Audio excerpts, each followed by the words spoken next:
Mhm. Well, good morning, good afternoon, good evening, wherever you are in the world. We are excited that you're here with us today, live on Co-working Live with Red Worldwide. And we are so excited about some new things that are going on. And so we just want to kind of talk to you about those. Most of us made it through tax day. And so this was a good thing.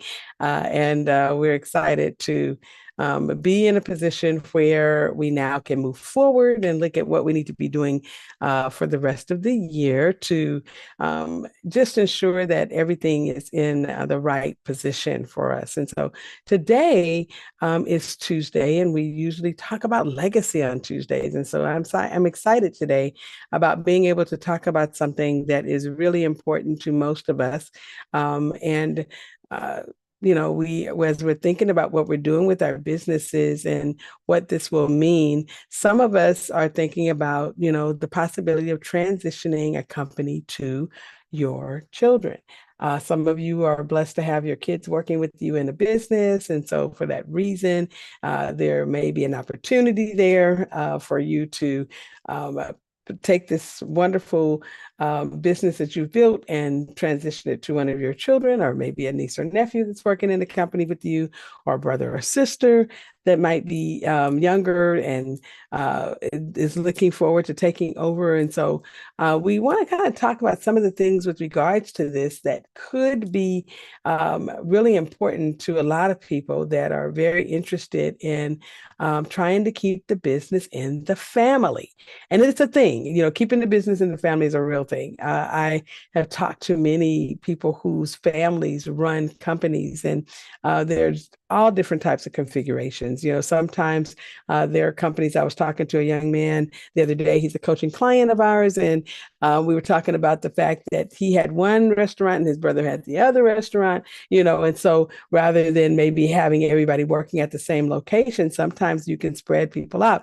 One of the books that I wrote is called Built to Pass, and there's three. Actually, it's a trilogy. There are three iterations of this concept and different, structures inside of these books. And I'm gonna go to, I guess I'll go to the page, the Built to Pass page to kind of show people, a little bit about what it's like or what it's about, so you can kind of, if you want to take an opportunity to learn more about the about Built to Pass and what you can do there. It may be something that intrigues you about what it is and how it works. And so I'll go to the course so you can see the course and where you might be able to take advantage of it. And then I might just give everybody a sneak peek.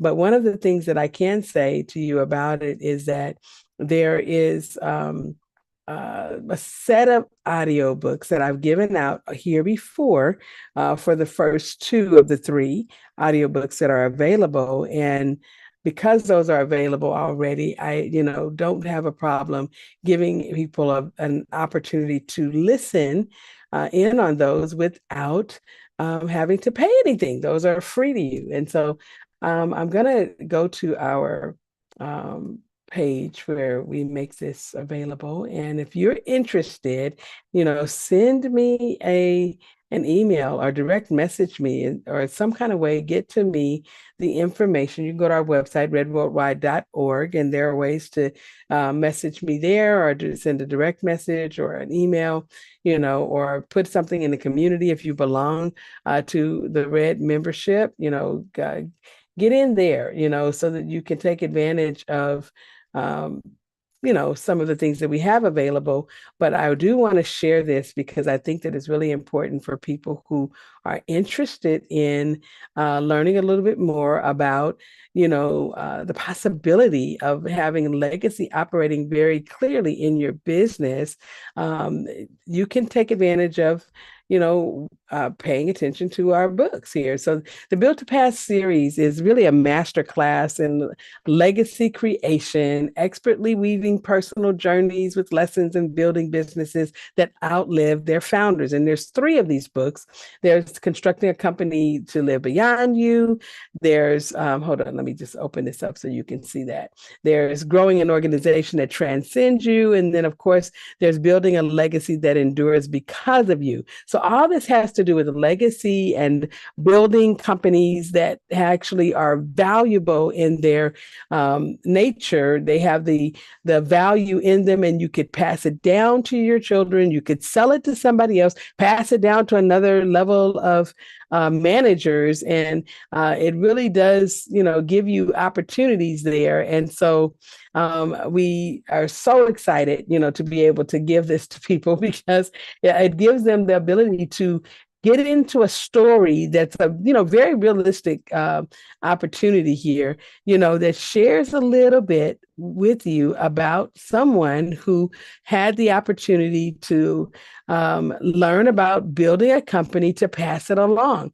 And so that's really what we're talking about today, is how do you build to pass? And so I've talked about the building to pass strategies in the past and what those strategies are, but I'm going to read you a little bit. You can read along with me. Built to Pass, Constructing a Company to Live Beyond You is your game day guide for unparalleled success. Crafted by Master Coach Patience Rose, MBA, this game-changing playbook navigates the thrilling scrimmage of Warren and Alicia's business game, from kickoff to final whistle. Page after page courses their path as they couple gridiron grit with savvy business acumen, offering elusive plays that will unlock your enterprise wealth potential. The huddle is over. The snap is imminent. Are you ready to sprint for your end game victory when the final whistle echoes? So all of you football enthusiasts out there, this will probably really resonate for you because it is really a book that's written in football language. And so the first one is. And one of my mentors and the person who actually is the creator of the Value Builder system, he's the author of the Built to Sell book. He read the book, and this is what he says about it. It says, Patience is a wonderful storyteller and embeds the secrets of building your company's value inside this entertaining narrative. So that's what John Warrillow has to say about the book itself. But, I think that it's really important that you understand it doesn't take a very long time to listen to it. It's 79 minutes and 7 seconds. So you really could listen to this in probably one sitting. And most of the people that I know that have listened to it, they have done exactly that. They've listened to it in one sitting. So I'll give you the link so that you can gain access to the two books, Built to Pass, Constructing a Company to Live Beyond You, and Built to Pass, Growing an Organization that Transcends You. This particular one, I think, is written, I know there's one that I did in, this one is written in the language of a track star. So because it's actually a story about a gentleman who was a pastor that started looking at possibilities of passing his, having a succession plan built around him and passing along everything he's learned, all of the things in ministry, to a future leader. And so with that said, he had to kind of learn how to grow an organization. And in his learning how to grow the organization, he really learned how to future-proof the organization. And so it explores the application of business principles and succession planning within the faith-based organization, equipping readers with practical strategies for growth and sustainability. So it's a very, very good book in that respect. And then the third book, the audiobook, is not done just yet, but it will be soon. It's Built to Pass, Building a Family Legacies that Endures, because of You. Okay. And so that's a very good one. And that's the one that actually talks about what we're talking about today, which is how do you build a legacy that you can pass along to your kids and your kids' kids? What is it that you can do? And so I know I've got some people listening today on the line, and um, I'm sure you probably have had thoughts about what that could look like. Some of you may not have even considered, passing it along to your children. Some of you haven't gotten to the age yet where these kinds of things are on your mind. But I'll tell you, if you have a business, you ought to be thinking about what it looks like, what your pivot plan is, or what your succession plan is. What is your transition going to look like? And while I have you on the line, I don't know if anybody's willing to be vulnerable today and unmute their mic and talk about the possibilities or what they've thought about with regards to, passing their business along, or where these thoughts may have, come out. What have you been thinking about? Anybody have anybody in mind, for their succession plan? What is the next step for you when you are able to move to retirement or move to chairman of the board? What does it look like for you? Anyone thought about it? And that's about as far as I got. Patience was thought about it. And so what were your considerations? What are the things that actually, came to you, with regards to it? When you say you thought about it, what were the thoughts? Well, my thoughts are, does the person, do they align with my core values? I want our core values to be aligned because, I have a specific way that that I treat people, and the way I treat business, and the way I'm adamant and thorough, and I get it, right? Everyone won't be exactly like us, but at the end of the day, if our core values line up, then you would think that your customers, or the people that trusted your quote unquote brand, right? Because they know you by whatever your business is, or whatever. Like, everybody isn't a personal person that you deal with. Sometimes it's just business, but they understand that your business ethic is there. So those are things I thought about. And unfortunately, like, I don't see a whole lot of people on the spectrum for that. And it's like, does it just die? If I'm not going to be here, is all this going to just wash away?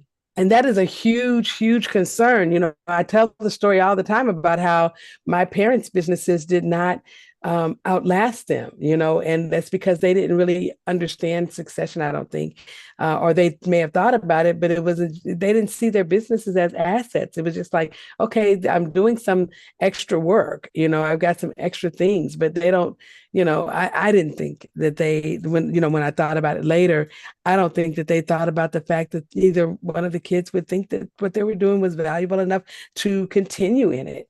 And so they didn't design it or build it out as a company that could be passed on. They did something else instead.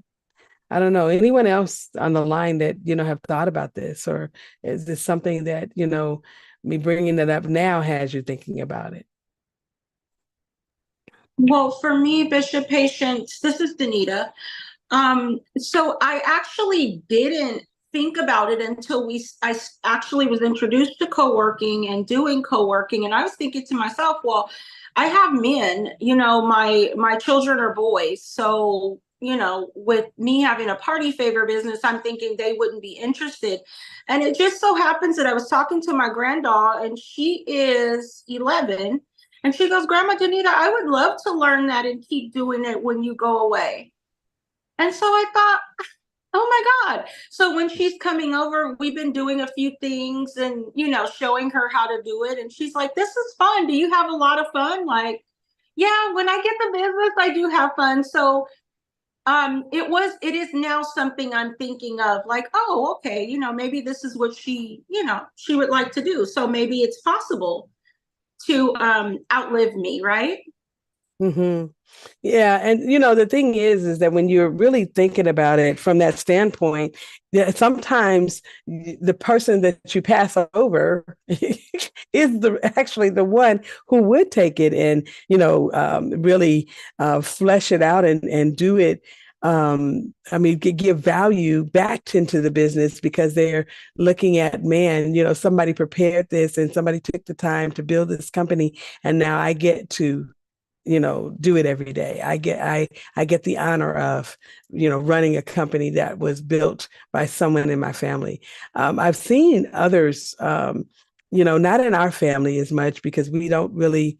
I don't know that I have done the research yet across all of the people in our family, but I have seen people in other families, who run businesses together, and they, continue a business because of the fact that a parent or a grandparent actually started that company. I've even seen people who were ministers or pastors of churches who, you know, had the church and their grandfather was the one who started the church, or their father was the one that started the church. I'm in a ministry now that was started by a father whose son now is the pastor. And so I know that there are a lot of people who are in this position, and I have to think that the person who was the visionary, the one who was at the helm, you know, had something in mind when they thought about the concept of passing this on to their kids,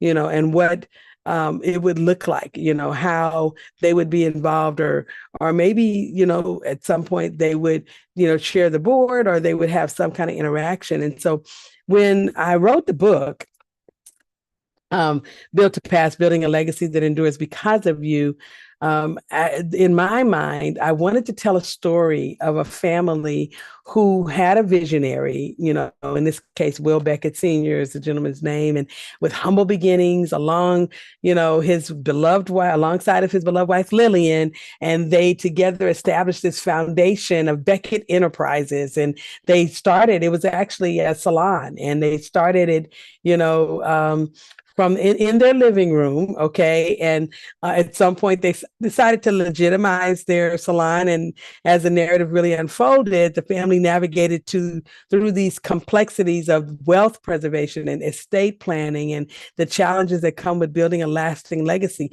I mean, they actually built out these salons, where they had salons in more than one state, and which is interesting, to even think about someone building a salon, or a beauty business, in that way, that they actually have salons all over, but we know of people that have done it because we use the product Revlon, right? A lot of us, okay, we've used other products, not even realizing that this was a family business, okay? There's a family by the name of the last name of the Freemans, and they had a wonderful set of products: shampoos, conditioners, hairsprays, and all types of mousse products and gels and all the stuff and it was built out by their family. There's another family that built a set of products out like that called Dudley. And Dudley, I mean, some of us might know Dudley because they used to have relaxers, and they were used by a lot of different salons. They were salon,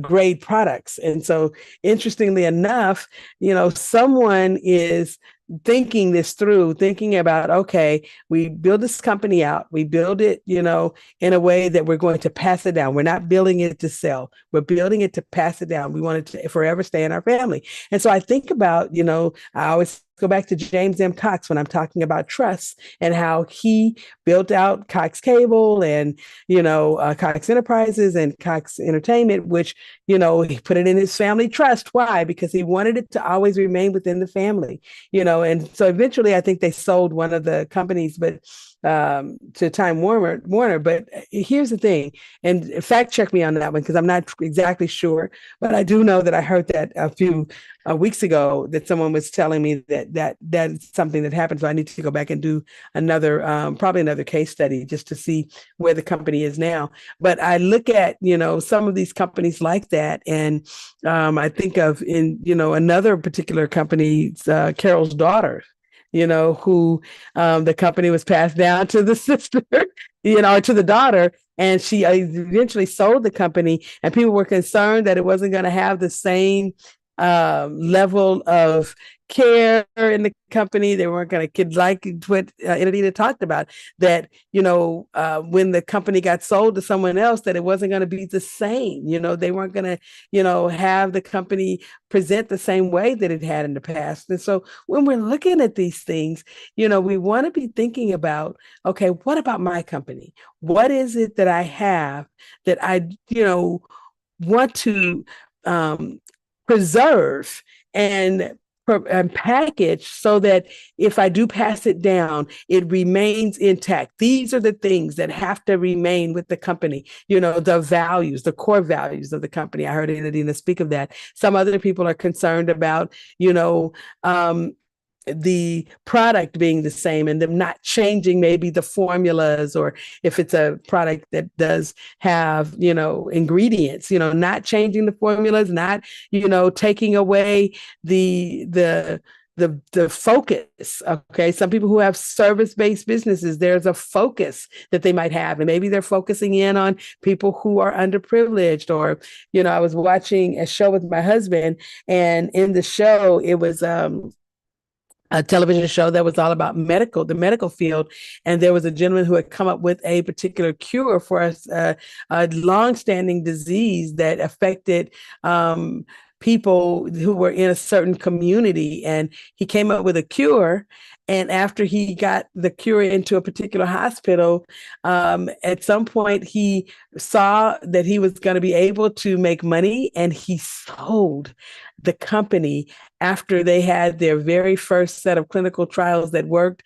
He took the money and ran, and so people, they feel some kind of way when you do that, because it's like, hey, we supported you, we helped you to get this far, and now you do this, you take the money and run instead of you staying with the company. A lot of people have very serious feelings about when you are in a business and there's a transition of leadership. They are concerned about, what does that mean for me? I'm a loyal customer. I've been with you a long time, and so what would you do to preserve those things that are in your company that people are very concerned about? How do you keep certain things intact in such a way that when you package this thing because you're not going to live forever, and you got to understand that at some point your business is going to someone else's hands, whether it's, unless you shut it down, it's going to change hands, whether you sell it, whether you pass it down to your next level of managers or your children, okay, or whether you, actually consider, staying on until you pass away and someone else takes it on at that point, but at some point, your company is going to change hands. How do you prepare for that succession? So in the book, I'm going to go back to the book again. We're using this as our textbook today. The family legacy analogy here, was that I was able to draw parallels between the intricacies of the family dynamics that, people have, and the complexities of building a lasting biggest business legacy. And in this Beckett family's journey, it really serves as a metaphor per se for the challenges and rewards of creating a legacy. My approach was really to hone in on the story of the Beckett family and the roots of the modest living room salon and the evolution into a business empire. And I wanted to go that route because I needed people to understand that it's possible. Many of us don't see our businesses in that way. We say, okay, I have a little. So I heard you, Danita, when you were talking about your business, and the way you referred to the business was not necessarily like it could become a conglomerate, or for that matter, you could franchise it to a lot of different people. That didn't sound, I didn't hear that sound coming out of you. I had the sound of, well, I have this little party business and I'm trying to see who would take it on, And so when you approach it that way and when you look at it that way, it changes things. In one of my classes when I was getting my MBA, we had to do a role playing scenario, and there was a tremendous amount of energy that was placed into this particular activity where, we had to pretend like we were going to pass a business along. What does that mean? How does that work? And when you're thinking about it from the standpoint of a person who's created this thing, looking at what you do, Adina, every day, and how you spend a lot of time, really praying about how it's supposed to be done, and the way you're creating the opportunity, and what it is that you are wanting other people to know about, how you'll be able to help them, and how that energy that you're putting into it is really leading to, people being able to get quality help.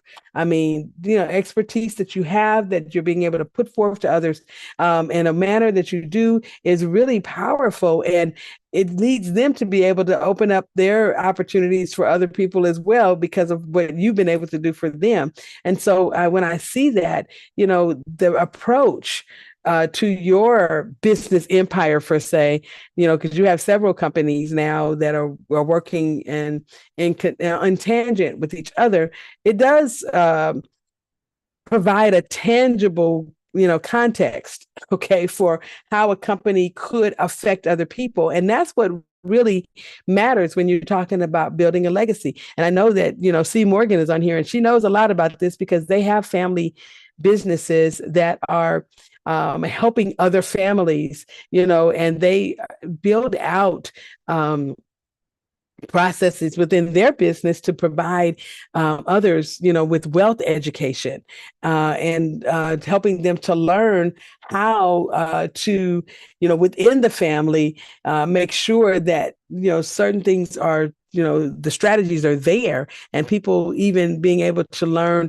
how to manage within their family or in their companies that the families own, their money, and, how do they do that on a daily basis. And so there's a lot of similarities on the line for what people are doing, by the way. You might not know what each other do, what each other's companies are doing, but, you do have a lot of similarities, even with what you're doing with the event planning and the party business. Danita, every one of us have to plan events, because we all are speakers or trainers, or, we're all doing something to get the word out and get the word in front of people. Even if we're not speaking ourselves, we're bringing others in to speak. And so there's a lot of similarities between what we do. All of us are operating a service-based business. Some of us are doing service-based businesses, even with a hospitality component, because I know that C. Morgan and her family, they have Airbnbs. And so there's a tie-in there to the hospitality industry and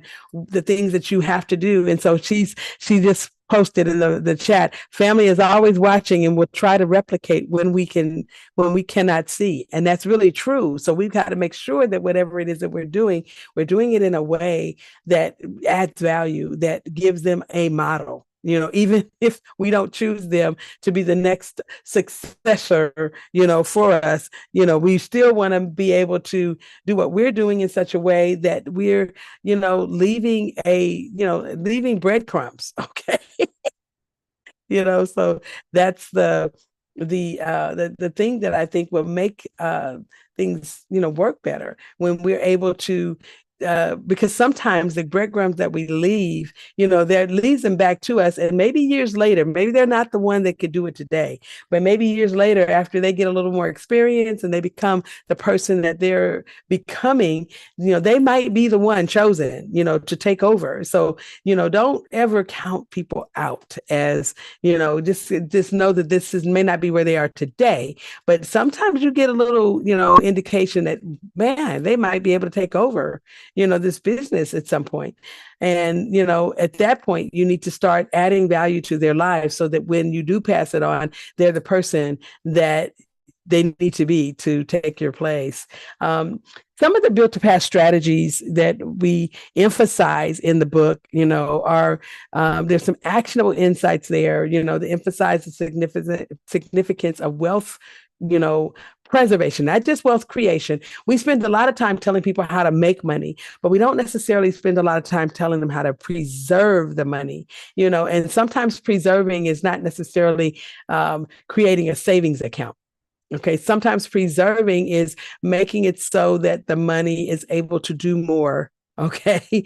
And that it's in markets or in some type of system that replicates it, that causes it to grow, that creates opportunities for others coming after you to have, funds well into their future so that they can continue to do what you're doing.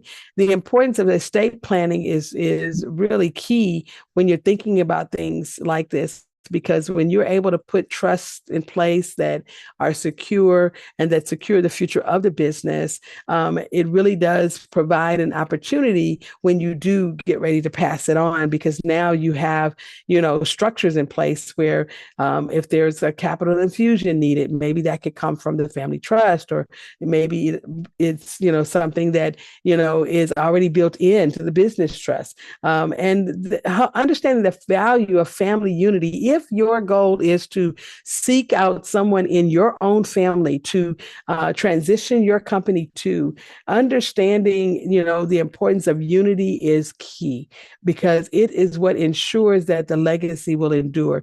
When you put something in the hands of someone and there is a disjointed community in your family, there's chaos, there's a potential for people to be, to have dissension and to have dysfunction. It really is a daunting situation. But when you begin to bring people in and help people to understand that everybody has a role, and the role of the person that you're transitioning the business to may not be the same as their role. However, their role is just as important. And, giving people the understanding that there is a place if they want to participate. Maybe, and this is a really interesting model, and I've seen it happen, where one of my mentor's sons is an investor in the company. Okay.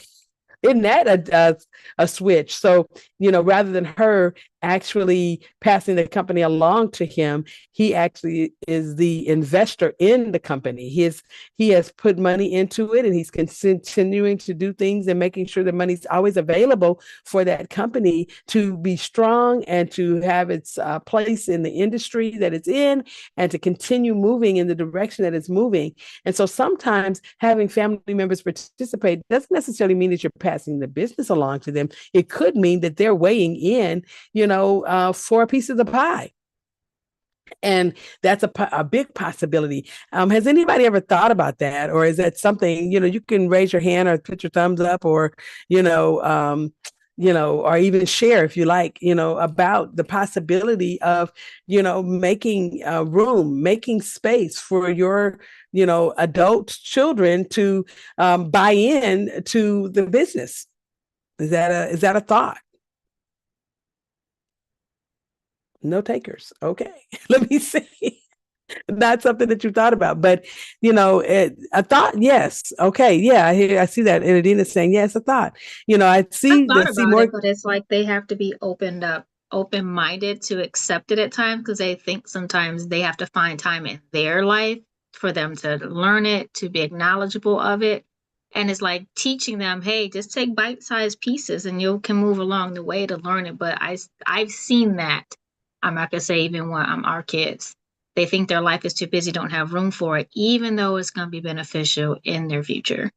And you know what? Sometimes I do know that happens at different ages and stages. It's quite interesting. I shared this once before that I had a business that with a few ladies, and I gave my shares, not sold, but gave my shares of the company to one of our business partners, or actually to both of my business partners. And then one of the business partners gave her share, and so it ended up that one person ended up with the company, and she is she's near and dear to my heart. And, we still run, that was the for-profit side, Red Development Group, and Red Worldwide was a nonprofit side. And it was quite an interesting thing. And she's doing an amazing job with this company, and when my my kids didn't realize that I had given the business to her. They were like, "Why didn't you give it to one of us? Why did you sell it to one of us?" But interestingly enough, I didn't. In my heart of hearts, I didn't think any of them would want it, or any of them would want to take the time necessary to build it out. I didn't even think about it with them in mind. It was just nothing in me that made me think that they would want to, build out that company. And when the one daughter came to me and said that, I was like, because I didn't think that you guys would want it. She's like, sure, I would have wanted it. Well, unfortunately, not a time when it comes to you. Do you put yourself in a position, in the mindset, I should say, to be thinking about, would my kids want this company? Especially when you're already there at the table saying, okay, it's time to, give this up. Because I need to focus my attention on something else. I just didn't think about it. And then I also thought about, later on, well, if I did decide to sell it, I don't know if they would have had the amount of money that I would have needed to sell it for, or would wanted to have sold it for, so that's a whole nother story. When you're thinking about involving your family members, your children, especially, you want to be thinking about, okay, do they have the right mindset? I like that, Crystal, but also, are they in a position? Sometimes they're working a full-time job and they need to have a certain amount of money to, make their life go. Okay. And not having the money to make their life go every day when they're running a brand new business that may not be able to pay them for 6 months or 8 months, or may not be able to pay them the amount that they're making for 6 or 8 months, might not be the best strategy for them. So you have to really be thinking about, when you pass something to your children, you need to be able to pass something that they're going to be able to take and use. And Anita said, yes, however, I have to see them do well with what they have before I hand over what God has blessed us with. And I do agree with you on that. That is a 100% true, and C. Morgan, very true, because yes, you don't want to position them so that they'll fail, and you don't want to position them so that they'll squander. Those are the two things that I'm concerned about, so let's kind of take a look at another concept here. When you're looking at this, you have to also be thinking about their faith and their perseverance. I can tell you many times, I was on the phone with a new Red member yesterday, and we were talking about, he has a certain amount of money that he's in debt, and it's in the hundreds of thousands. And I was telling them, I said, yeah, I've been there. He's looking at me like, okay, you've been there. But the thing is that I've been at that point of where we, lost more than 90% of our income. Okay. And I had to kind of make a decision. Do we shut the company down? Do we sell it? What do we do? Because we've lost 90% of the income. And it happened so quickly that I did not, have a plan for that. I had a plan for a lot of things, but not 90% of the income. A plan for, if we lose 50% of the income, what could we do? How could we pivot? But 90% of the income, and within, 48 hours, when there was money that was still owed, that was coming in, sure, we could take care of the bills for the next couple of months. But beyond that, we were going to be in a situation. And I had people who were working for me who had salaries and, who had family members. And that's happened to me more than once. Okay. There was a downturn when I had a school, and the school district decided to take the contract back and put the students who were in our program back into the regular school district. And when they did that they were supposed to give us 120-day notice if they moved the students. Well, they gave us less than a 20-day notice. And it wasn't because they wanted to, it was because of the fact that there were things that were going on at the time. The governor did not sign the budget. There was lots of stuff happening. And so as a result of that, it was a contract, and that contract got rescinded. And as a result of it getting rescinded, immediately our income, was going to be very different. I had to mortgage my house to pay my staff, and to make sure that nobody ended up losing, in the midst of this. And I mean, that quickly I had to pivot. I didn't have to do that. Sure, I could have probably just told everybody, okay, well, your job is going to end in 30 days, and that's it. No severance pay. And God bless you. Thank you so much for your service. But it wasn't in me to do that. And so I have to be thinking about, if I'm transitioning this to my kids, do they have that in them that they would, make a move like that? Or would they be able to think about, how do we pivot, or would they persevere past some of the kinds of things? At one point I had to factor my invoices, and that's something that had been on my heart or mind, to go into a factoring arrangement with a finance company that would pay for my invoices, pay me 80% and give me the money up front. And then they would but they would charge me to do this, but it gave me the ability to have the money up front so I would never be late on payroll while we were growing. Would my kids be thinking about something like that? Would they think that far into an arrangement to be willing to do it, or for that matter, what would they consider that would be the most important thing? Is it more important for me to get a bigger salary and to pay people less money, so that I could continue to make sure that my life was a certain way? Or would I downsize, in a situation where there looks like there might be an economic downturn? Would I downsize my life so that I could take a lesser salary and make sure that everybody who was on my team was able to continue to live at the level where they were at the time? I saw an important story, and I can't remember the gentleman's name right now, but he had a company, and he had, a few employees. I think it was more than 30 or so employees that he had on his team.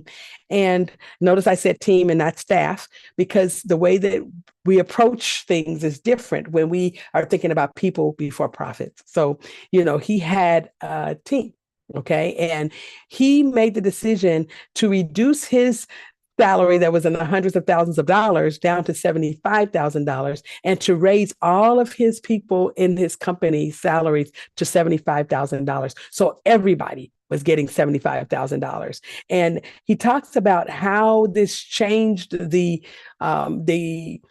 culture of the company, how because of that change, many of his people got married that year. Some people, had children that hadn't been thinking about they had been thinking about having children, but they didn't think they could afford it. And when they got that raise to $75,000, they were able to properly plan and have children. Some of them bought homes that would never have been able to buy homes. And he talked about how his life changed because the culture of his business changed, and his business made more money in that year, in the years following, than it had made in the entire 5 years or so that they had been in business. And so when you're thinking about these types of things, you got to be thinking, do my children have this kind of mindset, where they'd be willing to, come under so that they could bring everybody else that's on their team up to being able to, provide for their team in a way that, makes people feel like they're a part. That makes them feel like they're owners right alongside of you,